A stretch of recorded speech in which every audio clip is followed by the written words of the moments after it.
यमुनोत्तरी जा रही श्रद्धालुओं की बस उत्तरकाशी के डामटा के पास दुर्घटनाग्रस्त बस में सवार 26 लोगों की मौके पर मौत, 4 घायलों का हो रहा है दून में इलाज।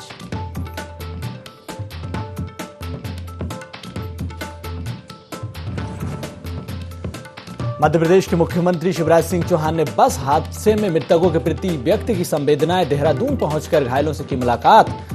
उत्तराखंड सीएम धामी के साथ घटनास्थल पर भी पहुंचे मुख्यमंत्री शिवराज सिंह चौहान।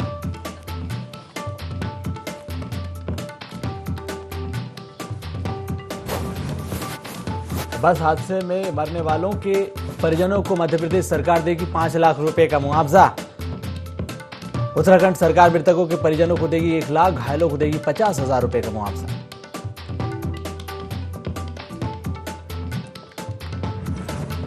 देहरादून मसूरी रोड पर सुबह हुआ एक और सड़क हादसा। खाई में गिरी कार, गाड़ी में सवार एक पर्यटक की मौत, एक की हालत गंभीर।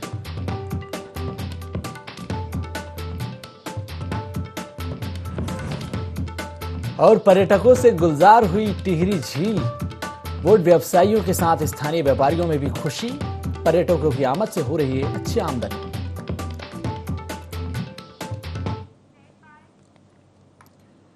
नमस्कार, देवभूमि लाइव देख रहे हैं आप। मैं हूं आपके साथ सोनू सेन। बड़ी खबर के साथ बुलेटिन की शुरुआत करेंगे। देहरादून के डामटा में दर्दनाक सड़क हादसा हुआ है। हादसे में 26 लोगों की मौत हो गई और बस में लगभग 30 लोग सवार थे। इनमें से 26 लोगों की मौत हुई है। 4 जो घायल हुए हैं उन्हें अस्पताल में भर्ती कराया। मैक्स अस्पताल में इनका इलाज चल रहा है।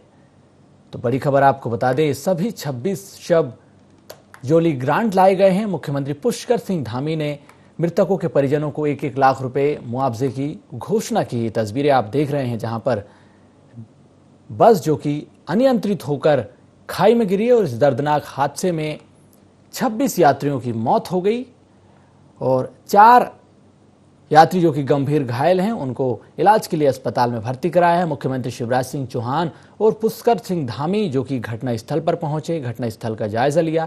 घायलों का इलाज जो अस्पताल में चल रहा है उनसे भी मुलाकात मुख्यमंत्री शिवराज सिंह चौहान ने की है। तो ये तस्वीरें आप सीधे अस्पताल से देख रहे हैं जहां पर मुख्यमंत्री शिवराज सिंह चौहान ने घायलों से मुलाकात की, उनका हालचाल जाना और मृतकों के परिजनों के प्रति संवेदनाएं व्यक्त की है। घायलों को 50-50 हजार रुपए देने की घोषणा की है। मुख्यमंत्री शिवराज सिंह चौहान और पुष्कर सिंह धामी जो कि घायलों से मुलाकात करने पहुंचे, घटनास्थल का भी उन्होंने जायजा लिया है। वहीं रक्षा मंत्री राजनाथ सिंह से भी मुख्यमंत्री शिवराज सिंह चौहान ने बातचीत की है। एयरफोर्स के विमान देने के लिए कहा है। तो उत्तराखंड में पार्थिव शरीरों को से सम्मान उनके निवास पर पहुंचाया जाएगा। प्रधानमंत्री मोदी और गृहमंत्री अमित शाह ने भी घटनास्थल की पूरी जानकारी ली है। जैसा अभी आपने सुना शिवराज जी को उन्होंने पूरा बताया कि घटना किस प्रकार से हुई। डामटा के पास ये बस 30 लोगों को लेकर जा रही थी यमुनोत्री के लिए और ब्रेक उसका स्टीयरिंग फेल हो गया जैसा ड्राइवर ने बताया है।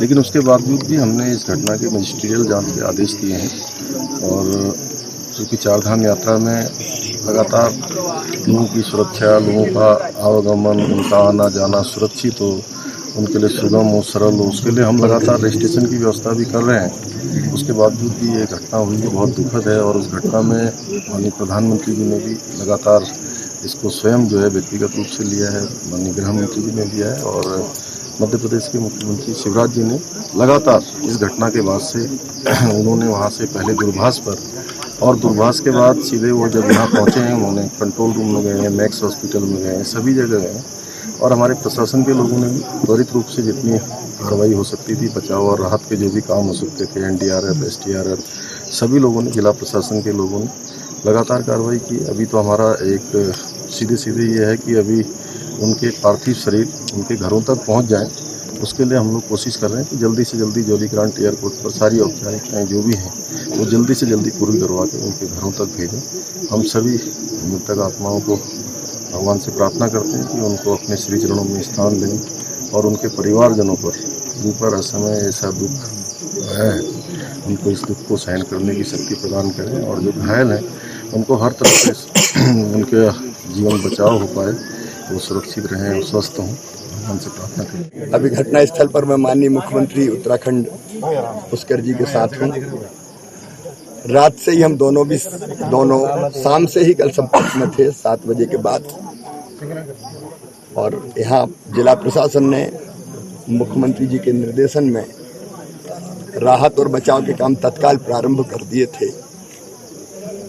अभी मैं रात में लगभग 12 बजे पहुंच गया था देहरादून, जितने जल्दी हो सकता था, लेकिन लगातार पुष्कर जी से बातचीत हो रही थी। मैं आभारी हूँ स्थानीय प्रशासन का और निवासियों का भी कि रात में ही पार्थिव शरीर जो यहाँ नीचे बिखरे हुए थे, रेस्क्यू करके रात में ही निकाल लिए। रात में ही पोस्टमार्टम हो गया और पार्थिव शरीर तीर्थ यात्रियों के देहरादून रवाना हो गए। लगभग 10 साढ़े 10 बजे के आसपास वहाँ पहुँच जाएंगे। वहाँ एम्बॉर्मिंग जल्दी करा के हमारी कोशिश ये है कि हम उनको ससम्मान घर पहुँचाएं। मेरी रक्षा मंत्री माननीय राजनाथ सिंह जी से चर्चा हुई और हमने आग्रह किया कि बस से बहुत समय लगेगा, गाड़ियों से बहुत समय लगेगा बाय रोड, तो कृपया करके एयरफोर्स का विमान अगर हमें उपलब्ध करा दें तो एयरफोर्स के विमान से हम जल्दी उनको घर पहुंचा पाएंगे। एयरफोर्स का विमान तीर्थ यात्रियों के सबको लेने 2 बजे जॉली ग्रांट में होगा। वहाँ बाकी औपचारिकता पूरी करके एयरफोर्स के विमान से उन सबको खजुराहो एयरपोर्ट हम उतारेंगे और खजुराहो में हमारी गाड़ियाँ तैयार रहेगी, जहाँ से उनके गांव जो वहाँ से खजुराहो से 1 घंटे के रास्ते पे है, उनके गांव पहुँचाएंगे। और कोशिश ये होगी कि आज ही ससम्मान अंतिम संस्कार कर लिया जाए। रात को कंट्रोल रूम में भी मैं बैठा था, वहाँ से भी हमारी आपदा प्रबंधन जो रूम है, यहाँ का व्यवस्था है, उसमें भी मैं गया था। अस्पताल हम गए, अस्पताल में ड्राइवर सहित 3 लोग और भर्ती है, अभी तीनों स्थिर है। मैक्स अस्पताल में उनका इलाज चल रहा है। हर संभव प्रयास ये कर रहे हैं कि वो बचें और स्वस्थ होके वापस जाएं। ड्राइवर से भी जो चर्चा हुई थी, उस चर्चा के आधार पर ड्राइवर ने तो ये कहा कि स्टीयरिंग फेल हो गया था और इसके कारण पहले उसने बस पहाड़ की तरफ टकराने की कोशिश की, लेकिन वो खाई में गिर गए। अब जो भी दुर्भाग्यपूर्ण घटना है, मैं आज विशेष रूप से माननीय मुख्यमंत्री उत्तराखंड पुष्कर सिंह धामी जी का हृदय से आभारी हूँ। घटना के तत्काल बाद मेरी बात हुई थी, लेकिन उसके पहले ही उन्होंने राहत और बचाव के काम प्रारंभ कर दिए थे। हम माननीय प्रधानमंत्री जी के आभारी हैं। उन्होंने लगातार घटना के बाद चिंता की कि कैसे राहत और बचाव के काम ठीक हो, और हमारे गृह मंत्री श्रीमान अमित शाह जी ने रात को भी मुख्यमंत्री जी से बात की। NDRF की टीम भेजने का काम किया, SDRF की टीम पहुंच गई। मैं समझता हूँ युद्ध स्तर पर मरीजों को भी यहाँ पहुँचाया गया और जो तीर्थयात्रियों के पार्थिव शरीर थे उनको भी निकाला गया। जो बेहतर से बेहतर हो सकता है वो यहाँ सरकार ने किया है, मैं धन्यवाद देता हूँ। परिजनों से हमारी रात से ही लगातार बातचीत हो रही है और हमारे लगातार संपर्क में है। और इसी खबर पर हमारे साथ प्रिंसिपल कॉरेस्पोंडेंट कैलाश बिष्ट जुड़ चुके हैं। कैलाश, दर्दनाक सड़क हादसा हुआ है, 30 यात्री इस बस में सवार थे, 26 की मौत हो गई। मौजूदा हालात क्या हैं? बिल्कुल, देखिए, बहुत ही दर्दनाक हादसा था। 26 लोगों की मौके पर ही मौत हो गई थी और वाकई में बहुत दुखद ये खबर है। 4 लोग अभी गंभीर रूप से घायल हैं, जिनमें खुद गाड़ी का जो चालक है वो भी मौजूद है। कल देर रात शिवराज सिंह चौहान जो मध्य प्रदेश के मुख्यमंत्री है, वो राजधानी देहरादून पहुंचे थे और उन्होंने यहाँ पर मुलाकात की थी उन तमाम लोगों से। आज सुबह भी उन्होंने मुलाकात की है, कंट्रोल रूम का जायजा उन्होंने लिया और उसके बाद प्रदेश के मुख्यमंत्री के साथ वो घटनास्थल के लिए रवाना हुए, जहां पर उन्होंने स्थिति का जायजा लिया। अधिकारियों से वहां पर समझा कि आखिर किस तरीके से ये इतना भीषण हादसा हुआ है। और मैं आपको बता दूं कि शिवराज सिंह चौहान ने आग्रह किया है केंद्रीय मंत्री राजनाथ सिंह से कि यहां पर हवाई जहाज की व्यवस्था की जाए, ताकि जो भी यहां पर जो शव हैं उन शव को सम्मान के साथ मध्य प्रदेश ले जाया जाए और खजुराहो एयरपोर्ट में इन शवों को ले जाया जाएगा विमान के माध्यम से। और ये जो विमान आएगा एयरफोर्स का, लगभग 2 बजे देहरादून पहुंचेगा, जो सूचना हमको मिल रही है। और वहीं अगर पोस्टमार्टम की बात की जाए तो संभव है कि पोस्टमार्टम जॉली ग्रांट जो हिमालयन अस्पताल है वहां पर पोस्टमार्टम होगा और उसके बाद ही तमाम शवों को यहां से मध्य प्रदेश के लिए भेज दिया जाए। प्रधानमंत्री नरेंद्र मोदी और केंद्रीय गृह मंत्री अमित शाह ने भी घटनाक्रम के बारे में जानकारी मांगी है। हाँ बिल्कुल, देखिए दोनों ने ही संवेदनाएं अपनी व्यक्त की हैं और जानकारी भी उन्होंने मांगी है। खुद अगर मैं उत्तराखंड के मुख्यमंत्री की बात करूं, कारण यही मालूम चला है कि बस का जो स्टीयरिंग था वो फेल हो गया। ड्राइवर ने कोशिश की थी गाड़ी को बचाने के लिए, उसने पहाड़ की तरफ गाड़ी काटनी चाहिए, लेकिन जब स्टीयरिंग फेल हो गया तो पहाड़ की तरफ गाड़ी का रुख नहीं हो पाया और वो नीचे खाई में जा गिरी। लेकिन उसके बावजूद भी उत्तराखंड के मुख्यमंत्री पुष्कर सिंह धामी ने इस पूरी घटना के मजिस्ट्रियल जांच के आदेश दे दिए हैं और मजिस्ट्रियल जांच के आदेश के बाद ही जो असली कारण होंगे घटना के, उनकी मालूमात हो पाएंगे। बिल्कुल, हर हादसे के बाद इस तरह की जांच के आदेश दिए जाते हैं कैलाश।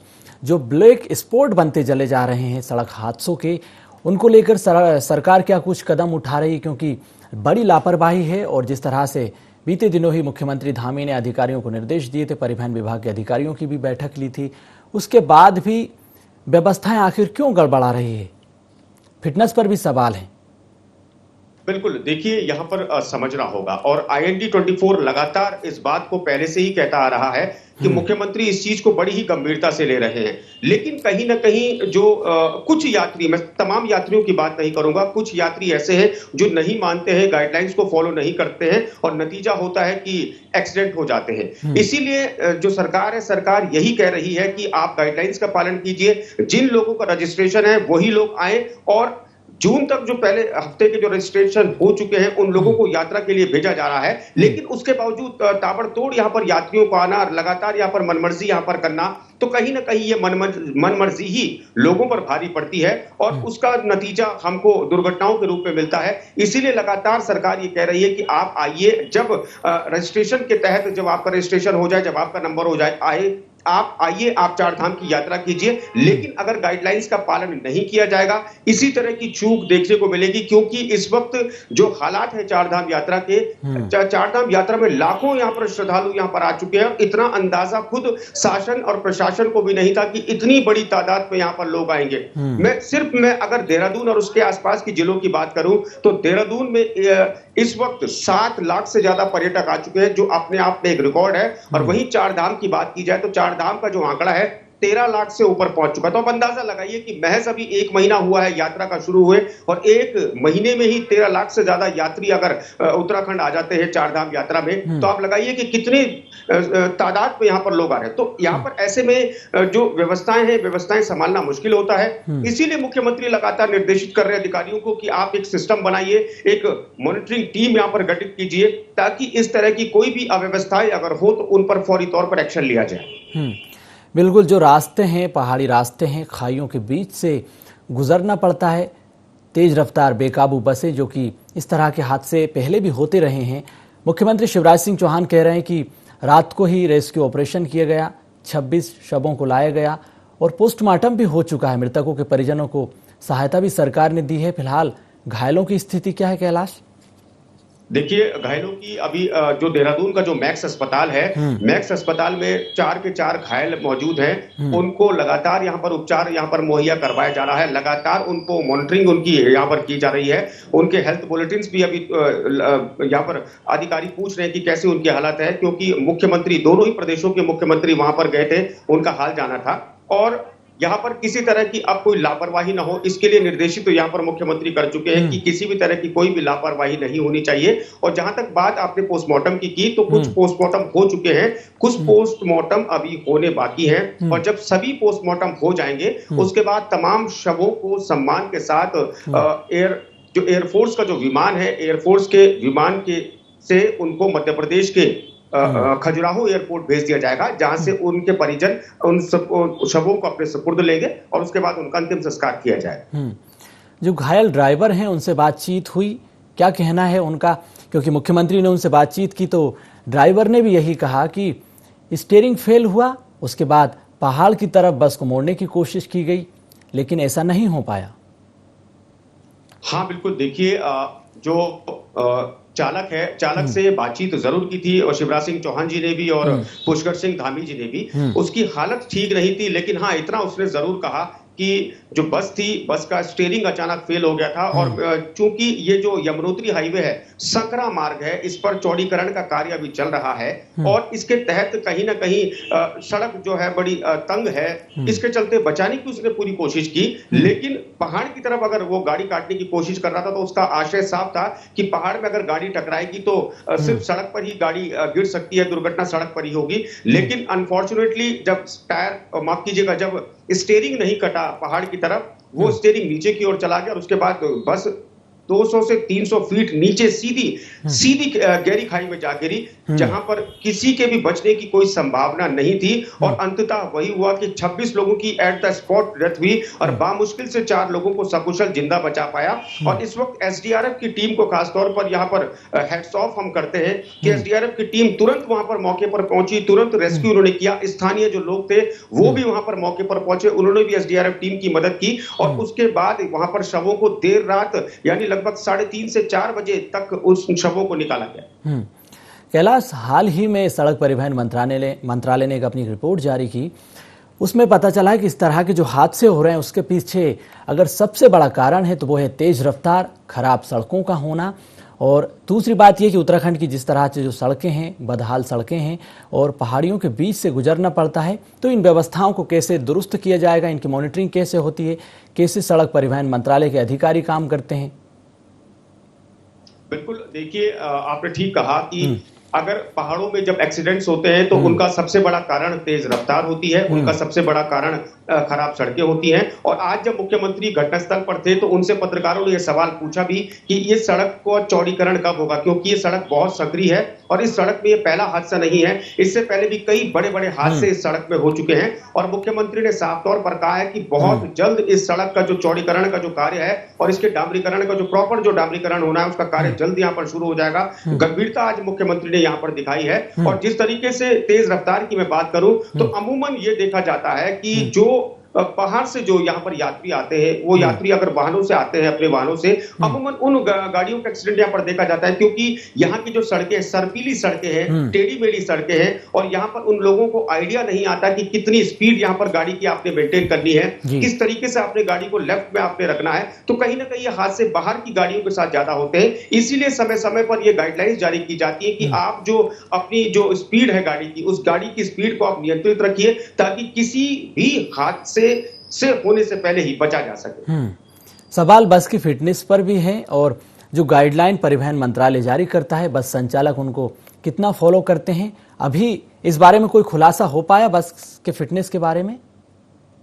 नहीं, बिल्कुल, देखिए मैंने आपको बताया कि जो मजिस्ट्री जांच है उसके आदेश मुख्यमंत्री द्वारा दे दिए गए हैं। आज वहां पर आरटीओ जो परिवहन विभाग की टीम है वो वहां पर पहुंचेगी, वो वहां पर दौरा करेंगी, गाड़ी का वहां पर जो पूरी जो वाहन जो दुर्घटनाग्रस्त हुआ है उस वाहन की यहाँ पर आज जांच की जाएगी और ये चेक किया जाएगा कि उसकी फिटनेस कैसी है और उसके कागजात, जो कागजात उसके रजिस्ट्रेशन होगा उनको भी वहां पर चेक किया जाएगा कि उसका फिटनेस था या नहीं था। और अगर नहीं रहा होगा तो जाहिर तौर पर बहुत बड़ी कार्रवाई मुख्यमंत्री करेंगे, क्योंकि मजिस्ट्री जांच के आदेश तो दे ही दिए हैं और उन्होंने साफ तौर पर यह निर्देशित पहले ही आला अधिकारियों को कर दिया है कि किसी भी तरह की कोताही को बर्दाश्त नहीं किया जाएगा। और अब जिस तरीके से 26 लोगों की यहाँ पर मौत हुई है तो कोई छोटा मोटा मामला नहीं है सोनू, बहुत बड़ा मामला है, बहुत ही गंभीर मामला है और दोनों ही राज्यों की सरकार इसको बड़ी ही गंभीरता से ले रही है। चलिए कैलाश जी, बहुत धन्यवाद तमाम जानकारी के लिए। तो दर्दनाक हादसे में 26 लोगों की मौत हो गई, 30 लोग इस बस में सवार थे और हादसे का सबसे बड़ा कारण खराब सड़कें, पहाड़ियों के बीच से गुजरता ये रास्ता और इसी बीच इस बस का स्टीयरिंग फेल हुआ। ड्राइवर ने काफ़ी कोशिश की कि इस बस को पहाड़ की तरफ मोड़ दिया जाए, लेकिन अनियंत्रित होकर खाई में गिर गई। टिहरी झील इन दिनों पर्यटकों से गुलजार है। वीकेंड पर सबसे ज़्यादा पर्यटक यहाँ पर पहुँच रहे हैं, जिससे स्थानीय बोट व्यापारियों में काफ़ी खुशी की लहर है। बीते 2 साल में कोविड-19 के चलते टिहरी झील बोट के सहारे गुजारा करने वालों को भारी नुकसान झेलना पड़ता था। वहीं इस बार सैकड़ों की संख्या में पर्यटक पहुंचने पर इनमें काफ़ी खुशी भी देखी और नुकसान की जो भरपाई हुई थी उसको लेकर भी अब काफ़ी खुशी इनमें देखी जा रही है। वहीं पहाड़ों के बीच झील का लुत्फ उठाते पर्यटकों में काफ़ी अच्छा उत्साह भी देखा जा रहा है।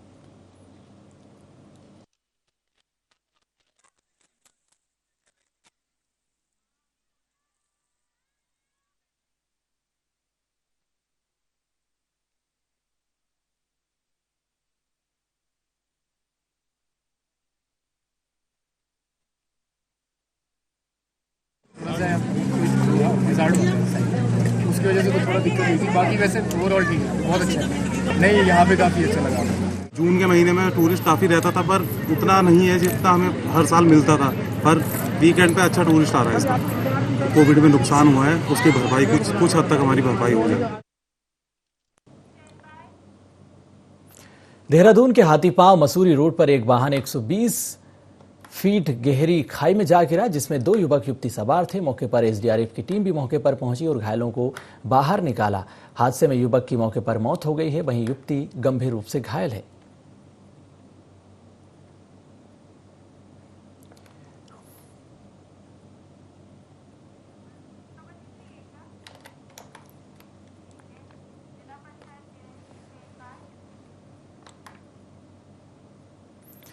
रुद्रप्रयाग जिला पंचायत में बीते कुछ समय से जिला पंचायत अध्यक्ष को हटाने की कवायद चल रही थी, जिसके बाद अब 14 पंचायत सदस्यों ने जिला पंचायत अध्यक्ष के खिलाफ मोर्चा खोल दिया।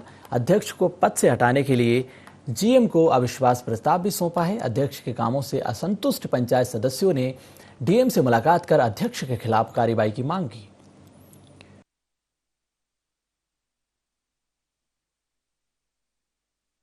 द्वारा यह निर्णय आज लिया गया है। माननीय अध्यक्ष की कार्यप्रणाली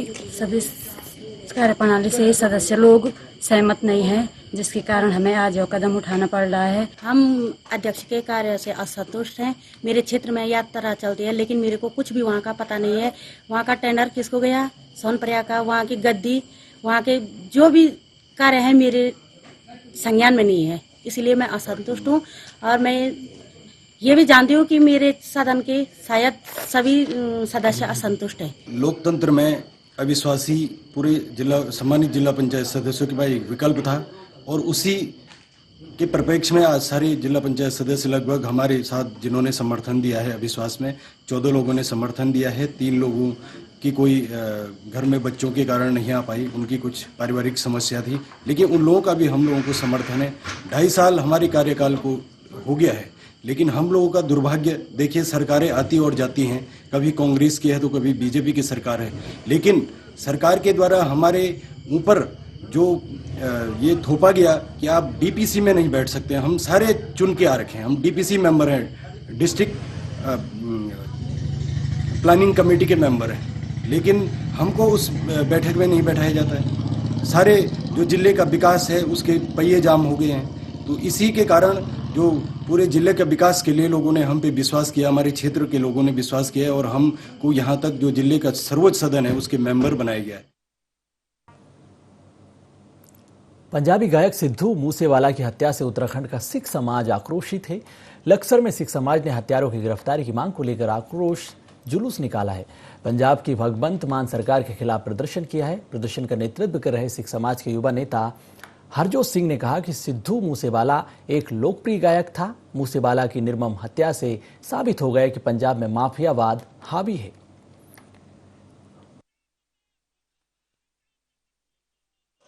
सिद्धू मूसेवाला जो कि पिछले दिन गैंगस्टरों ने गोली मार के उन्हें मार दिया है, उसका इंसाफ चाहिए हमें। और उसका इंसाफ इस तरीके से चाहिए कि उन्होंने हमारे यूथ के लिए इस तरह के गाने गाए, इस तरह के उन्हें शिक्षा दी कि हम उन्हें बिल्कुल जस्टिस फॉर सिद्धू मूसेवाला। और इसी के कारण हम पूरे क्षेत्र के जितने भी यंग लड़के हैं, और यंग ही नहीं है, पीछे और भी हैं, सब लोग इकट्ठे होके हम जस्टिस फॉर सिद्धू मूसेवाला, सिद्धू भाई के लिए इंसाफ की बहुत बड़ी मांग करते हैं कि उन्हें इंसाफ मिलना चाहिए। खबरों में इतना ही। नमस्कार।